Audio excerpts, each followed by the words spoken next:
Hi friends, ഇന്ന് ഞാൻ തയ്യാറാക്കുന്നത് കത്തിരിക്ക കൊണ്ടുള്ള ഒരു ഡിഷാണ്. പെട്ടെന്ന് തയ്യാറാക്കുന്ന ഒരു ഡിഷാണ്. വൃത്തിയാക്കിയ കത്തിരിക്ക ചെറിയ പീസുകളായി മുറിച്ച്, ഒരു സവാള ഇതുപോലെ ചെറുതായിട്ടൊന്ന് അരിഞ്ഞതും, ഒരു മുളകും കീറിയതും എടുക്കുന്നുണ്ട്. ഒരു പാൻ ചൂടായതിനു ശേഷം ഓയിൽ ഒഴിച്ചിട്ട് നമുക്കൊന്ന് കടുക് പൊട്ടിച്ചെടുക്കാം. കടുക് പൊട്ടി വരട്ടെ. അപ്പോഴേക്കും നമുക്ക് കറിവേപ്പില ഇടാവുന്നതാണ്. സ്കൂളിലൊക്കെ കൊടുത്തയക്കാൻ പറ്റിയ, പെട്ടെന്നുണ്ടാക്കാൻ പറ്റുന്ന ഒരു ഡിഷാണ്. കറിവേപ്പില ഇട്ടിട്ടുണ്ട്.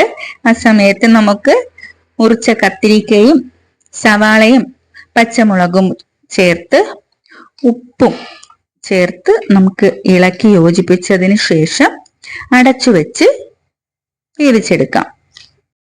കത്തിരിക്ക വേവാൻ കുറച്ച് സമയം മതിയാവും. അടച്ചു വെക്കുമ്പോഴേക്കും പെട്ടെന്ന് തയ്യാറായി കിട്ടും. കത്തിരിക്കയൊക്കെ പകുതി വേവായിട്ടുണ്ട്. നമ്മൾ ഇടയ്ക്കിടയ്ക്ക് ഇളക്കി ഇട്ട് കൊടുക്കണം.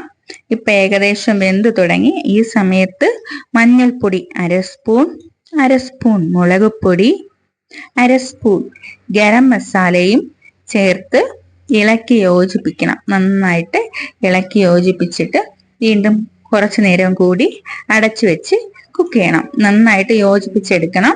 ഇപ്പൊ നന്നായിട്ട് കത്തിരിക്കയുമായിട്ട് മസാല യോജിച്ചിട്ടുണ്ട്. ഏകദേശം ഇത് റെഡി ആയിട്ടുണ്ട്.